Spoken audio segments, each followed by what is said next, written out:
यहाँ पे एक इम्पॉर्टेंट चीज ये है, अभी वो जा रहे हैं पोलैंड, पोलैंड से वो कहाँ जाएंगे जी, मैं यूक्रेन जाऊंगा। और कोई पता नहीं है, एक मैं बढ़िया हम बात बताऊं आपको, कोई पता नहीं है रशिया इतने अरसे के लिए, ये एक आधे दिन के लिए जंग को कोई रोक दे, जिसे कहते हैं ना, अनअनाउंस्ड सीज फायर का ऐलान कर दे। ठीक है, देख ले तो इस वक्त इंडिया एक एशियन टाइगर है। एशियन टाइगर इंडिया, आप मानते हैं इस बात को? मैं इसको ओपनली मानता हूँ। इंडिया जो है वो इस वक्त जो थर्ड वर्ल्ड कंट्रीज में है उसमें इंडिया एशियन टाइगर है। अच्छा। और काफ़ी आगे रन कर। जब दुनिया की बड़ी इकोनॉमीज आपस में लड़ पड़ेंगी, वो अपनी इंडस्ट्री पे ध्यान ही नहीं देगी, वो जस्ट आपस में लड़ते रहेंगे, लड़ाई करते रहेंगे, तो सारा फायदा इंडिया का ही है। दुनिया में जितनी ज़्यादा सेल या जितनी ज़्यादा प्रोडक्शन का काम है वो इंडिया से जाएगा।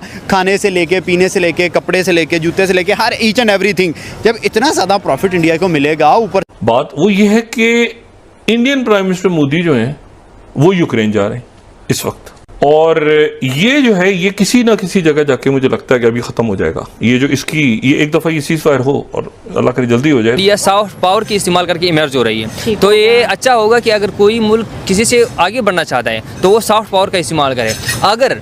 अगर वो किसी न्यूक्लियर वेपन की तरफ जाते हैं तो जाहिर बात है उनको भी नुकसान होगा। और ये विजिट बहुत इंपॉर्टेंट है। मिलने इसका मतलब ये होता है कि मोदी साहब का कोई भी दौरा सिर्फ टॉक ऑफ द टाउन नहीं होता, टॉक ऑफ द वर्ल्ड होता है। इंडिया एक ऐसी ताकत है कि दुनिया के बेशुमार ऐसे कंट्रीज़ हैं जो ये चाहते हैं कि इंडिया उनकी तरफ रहे, या भारत का वजीर आजम जो है वो उनकी साइड ले, दूसरे की साइड क्यों ले रहा है, हमारी साइड ले। इसके पास ज़्यादा पावर हो, इकानमी हो, उसकी चल रही है। वेपन की पावर की बातें जो हैं वो आजकल ख़त्म हो गई हैं। हाँ। क्योंकि 24 का ज़माना चल। तो हम कब निकलेंगे ये एटम बम और बटन से? हम तो दुनिया से 100 साल या 200 साल पीछे। जय हिंद दोस्तों, वर्ल्ड सेक्टर चैनल में स्वागत है। दोस्तों आपको बता दें कि ये जो है युद्ध का युग नहीं है। यूक्रेन दौरे से पहले ही पीएम मोदी ने पोलैंड की धरती से दुनिया को दिया बहुत ही बड़ा संदेश, जिसको देख करके पूरे पाकिस्तान के लोग भी हैरान हैं। पीएम मोदी ने पोलैंड के जो है पीएम डोनाल्ड टस्क के राष्ट्रपति आंद्रेज डूडा से मुलाकात करेंगे, वहीं बिजनेस से लीडर से भी मिलेंगे।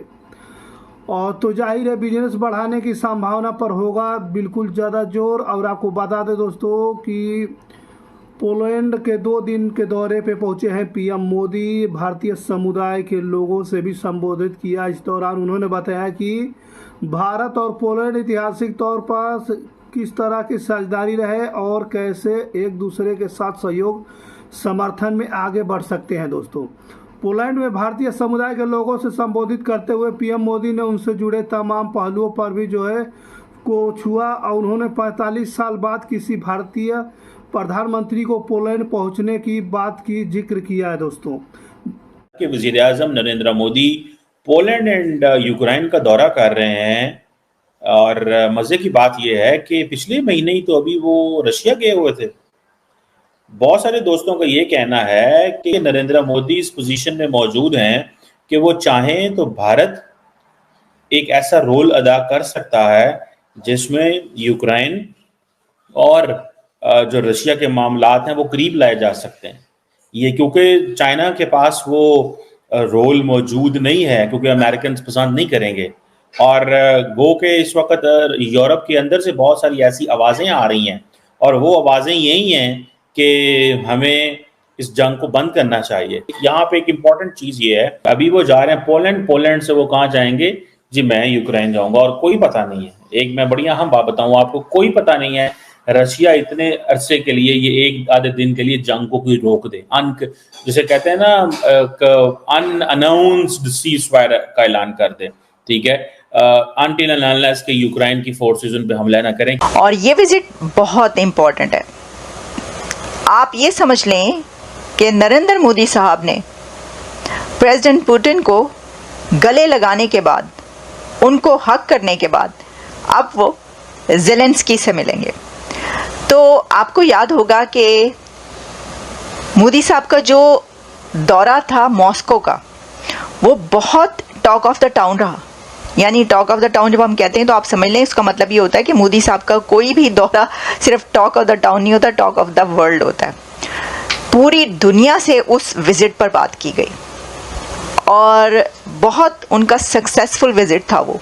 और क्या अब प्रेसिडेंट पुतिन उसको क्रिटिसाइज़ करेंगे? नहीं, मुझे ऐसा नहीं लगता कि पुतिन इसको क्रिटिसाइज़ करेंगे, क्योंकि उनको पहले से पता है कि उन्होंने उधर जाना है, और वो इस तरह की नज़र भी नहीं आता उनकी तरफ से कि वो ऐसा कोई काम करेंगे। लेकिन ज़ेलेंस्की की तरफ से हमें कई बार ऐसा नज़र आया है कि वो थोड़े से इनसिक्योर भी हो जाते हैं, और हो सकता है कि वो भी होता है ना कि आप कहते हैं कि भाई ये बंदा तो मेरा है, या ये कंट्री के साथ मेरे भी रिलेशंस हैं, तो मेरे जो दुश्मन है उसके पास क्यों गया। लेकिन ये होता रहा। इससे हमें ये भी नज़र आता है कि इंडिया एक ऐसी ताकत है कि दुनिया के बेशुमार ऐसे कंट्रीज़ हैं जो ये चाहते हैं कि इंडिया उनकी तरफ रहे, या भारत का वज़ीर आज़म जो है वो उनकी साइड ले, दूसरे की साइड क्यों ले रहा है, हमारी साइड ले।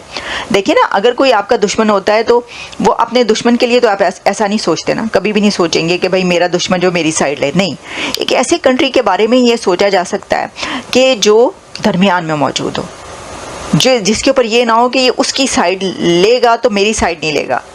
तो यही वजह है कि हमें कंट्रीज़ के बीच इस तरह की कन्फ्रंटेशन नज़र आती है, जिसमें ये कोशिश की जाती है कि भारत को अपनी तरफ खींचा जाए। अच्छा, अब आप ये देखें कि ये जो शतरंज की बिसात है जियोपॉलिटिक्स की, इसके ऊपर इंडिया और मोदी साहब कैसे ज़बरदस्त तरीके से खेल रहे हैं, अपनी चालें चल रहे हैं। बड़े लेवल का लीडर, जिसकी बात दुनिया सुनती हो, जिससे दुनिया बात करती हो, और जो एक ऐसा स्टेटस रखता हो कि वो किसी को कोई बात कहना चाहे तो धड़ल्ले से कह सके। बात करें दुनिया की जितनी भी सुपर पावर कंट्रीज है, डिफरेंट वर्ल्ड की जो है समिट में बैठते हैं या डिफरेंट फोरम पे जाते, कहते हैं पीस प्रमोट करते हैं, दुनिया को पीस का पैगाम देते हैं, और जिसके साथ खारबाजी हो उसको सीधा कहते हैं भाई तुझे तो ठोकेंगे पहली फुर्सत में। आजकल दुनिया में ये चल रहा है कि जिसके पास ज्यादा पावर हो उसकी चलती है। पावर वेपन वाली पावर ना, कि डॉलर वाली पावर? डॉलर की पावर, क्योंकि इकानमी काफ़ी आजकल ग्रोथ कर रही है, जिसके पास ज़्यादा पावर हो इकानमी हो उसकी चल रही है। वेपन की पावर की बातें जो हैं वो आजकल ख़त्म हो गई हैं, क्योंकि 24 का ज़माना चल। तो हम कब निकलेंगे ये एटम बम और बटन से? हम तो दुनिया से 100 साल या 200 साल पीछे हैं, ये जस्ट बातें चल रही हैं और तो कुछ भी नहीं है। और तो कुछ अच्छा, अगर लेट्स सपोज जैसे आपने कहा ऐसा होगा नहीं, क्योंकि देखिए दुनिया में 3 ही सुपर पावर्स हैं, अमेरिका, चाइना एंड तीसरी बनने वाली इंडिया। ठीक हो गया, ये साउथ एशिया के अंदर। इंडिया को फ्यूचर में आप कितना ग्रो होता देख रहे हैं? और अगर इस तरह हर तरफ जंगें होती है, जैसे रशिया यूक्रेन लड़े हैं, इसराइल फ़लस्तीन लड़े हैं, अमेरिका और चाइना के आपस में भी नहीं बनती, इंडिया और चाइना की भी नहीं बनती, तो इंडिया इसमें कितना फ़ायदा उठाएगा? अगर एशिया में आप देख ले तो इस वक्त इंडिया एक एशियन टाइगर है। एशियन टाइगर इंडिया, आप मानते हैं इस बात को? मैं इसको ओपनली मानता हूँ। इंडिया जो है वो इस वक्त जो थर्ड वर्ल्ड कंट्रीज में है उसमें इंडिया एशियन टाइगर है। अच्छा। और काफ़ी आगे रन कर रहा है। इंडिया और पाकिस्तान के ताल्लुकात कैसे देख रहे हैं आप? इंडिया पाकिस्तान के ताल्लुकात के बारे में तो मैं ये कह सकता हूँ कि अगर पाकिस्तान में कुछ पीसफुल पार्टीज़ आए और इंडिया में, तो इंशाल्लाह हमारे ताल्लुकात अच्छे हो सकते हैं। और मैं इंडिया को एक दुश्मन नहीं समझता। मैं चाहता हूँ, समझना भी नहीं चाहिए भाई, पड़ोसियों को क्यों दुश्मन समझे? क्योंकि अगर आप अमेरिका को देके, आप फ्रांस को देके, आप इंग्लैंड को देके, आप चाइना को देके, आप रशिया को देके, यूरोप के अंदर की लड़ाइयाँ देख लें, आप किसी भी स्टेट को देके, सारे बड़े कंट्रीज हैं वो अपने दुश्मनों, अपने नाइबर को दुश्मन नहीं समझते। एक पाकिस्तान है, एक तरफ हमने अफगानिस्तान को दुश्मन बनाया है तो दूसरी तरफ ईरान को बनाया है, एक तरफ इंडिया को बनाया है। हर तरफ से हमने खुद के लिए मसले खड़े किए हैं। अगर आप इसे देखे जाए ना, आप लोगों को पता होगा कि एक हार्ड पावर है और एक सॉफ्ट पावर होती है। तो अभी अगर हम इंडिया की उसमें देखें तो वो सॉफ्ट पावर इस्तेमाल करके इमर्ज हो रही है। का दावा है कि हम तीसरी टर्म में वर्ल्ड की 3rd बड़ी पावर होंगे। तो अब अगर इस तरह की दुनिया की पॉलिटिक्स में चेंज आ रहा है तो इंडिया की तो बात पूरी हो रही है। जी जी, अभी वो लड़ाई में नहीं है किसी के साथ। जी, अगर वो एक क्लेम कर रही है कि हम ये बनने जा रहे हैं, तो हो सकती है अगर हम इस बात को देखें तो फिर ये वाज़े नज़र आ रही है कि अगर ये दोनों जो अभी लड़ पड़ते हैं, हम जो हम देख रहे हैं या जो दिख रहा है बाहर दुनिया को, तो ये इंडिया सॉफ्ट पावर इस्तेमाल करके अपने आप को इमर्ज कर रहे हैं। दोस्तों आपको बता दें कि इन्होंने ये बताने की कोशिश की कि कैसे उन्होंने अपने कार्यकाल में तमाम देशों से संबंधों में मजबूती देने की कोशिश की जा रही है।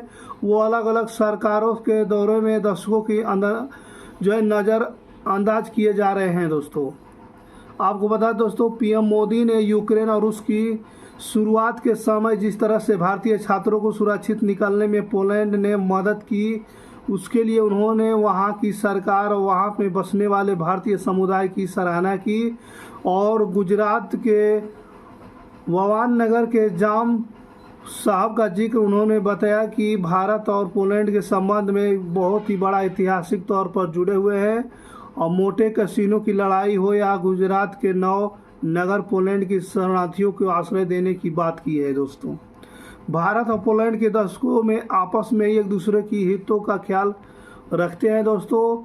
और आपको बता दें, पीएम मोदी इसी आपसी संबंध को मजबूत देने के लिए आगे बढ़ने के लिए जाम साहब यूथ एक्शन प्रोग्राम शुरू करने का ऐलान किया है, जिसमें वह हर साल पोलैंड में 40 युवकों को भारत ले जाकर परिचय कराया जाएगा और ये पीपल टू पीपल कॉन्ट्रैक्ट बनने की दिशा में एक कदम है। पीएम मोदी ने भारतीय समुदाय को ये भी जिम्मेदारी दी है कि वे हर साल 5 पोलिश परिवार को भारत देखने के लिए प्रेरित करें और भेजे। पीएम के संबोधन में भारतीय अर्थव्यवस्था की बढ़ती ताकत और उसके हिसाब से अहम होती भूमिका जिक्र रहा है दोस्तों। और इस तरह से जो है पीएम मोदी जो है इसके बाद जो है यूक्रेन का भी यात्रा करने वाले हैं। इस बात को पाकिस्तान के लोगों को भी पता है कि मोदी चाहे तो यूक्रेन और रसिया का वार को रुकवा सकते हैं, युद्ध को।